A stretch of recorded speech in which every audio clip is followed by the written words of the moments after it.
చెప్పి ఆమెను గుర్చి సనుక్కొనిరి. ఆమెమో దేవునికి ఇవ్వాలని వచ్చింది, పక్కనున్న వాళ్ళేమో అమ్మి పేదలకి ఇవ్వచ్చు కదా. ఏమిటి, ఆమెమో దేవునికి ఇవ్వాలని ఆశ కలిగి తన ప్రేరేపణ ఎప్పుడైతే దేవునికి ఇవ్వాలని కలిగిందో వెంటనే పగలగొట్టి యేసు తల మీద పోసింది. ఏం పోసింది ఉందా లేదా? చదవండి అన్నమాట జాగ్రత్తగా. పగలగొట్టి అత్తరు ఆయన తల మీద పోసెను. ఆమేన్, హల్లెలూయా. ఈరోజు నీవు అత్తరీయకపోవచ్చు, నీవు ఆయన తల మీద అత్తరు పోయకపోవచ్చు, విలువైనది తైలం తీసుకొచ్చి ఆయన పాదాల మీద పోయకపోవచ్చు, కానీ అత్తర కన్నా విలువైనది నీ జీవితం. నీ జీవితాన్ని ఆయన పాదాల మీద కుమ్మరించు, నీ కన్నీళ్లతో ఆయన పాదాలు తడుపు.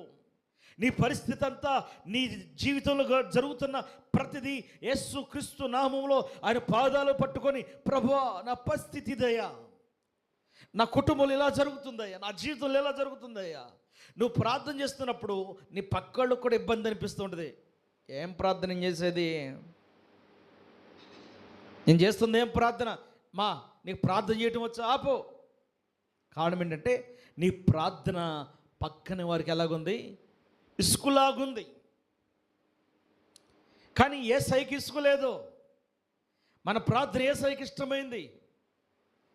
మనం ఆరాధించే మన తండ్రికి మన ప్రార్థన ఇష్టమైంది.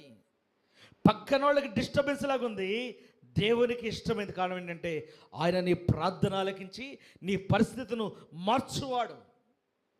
ఆయన మన పరిస్థితిని మార్చేది మన ప్రార్థన బట్టే.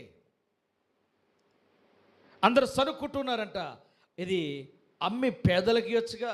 అప్పుడు యేసు ప్రభువు మాట్లాడటం ప్రారంభించాడు. హలో, మీరు నాతో చూడండి, నా వైపు చూడండి, ఇప్పుడు నేను మాట్లాడేది వినండి అని ఆయన మాట్లాడుతున్నాడు. ఏమని మాట్లాడుతున్నాడు?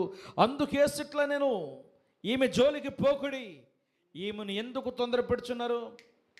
మీరు ఆగండి అబ్బాయి, ఏంటి మీ బాధ ఏంటి, మీ తొందర ఏంటి, మీరెందుకు తొందరపడుతున్నారు, మీరెందుకు బాధపడుతున్నారు? ఏదైనా ఉంటే ఆమెనైనా కదా చూసుకోవాల్సింది. మీరు అలా ఉండండి. కొంతమంది ఏం చేస్తారంటే ఓవర్ యాక్షన్ ఎక్కువ చేస్తూ ఉంటారు. సార్ మాకు తెలిసిన వాళ్ళండి, ఏం చేస్తారమ్మా, పరిచయం చేస్తారు.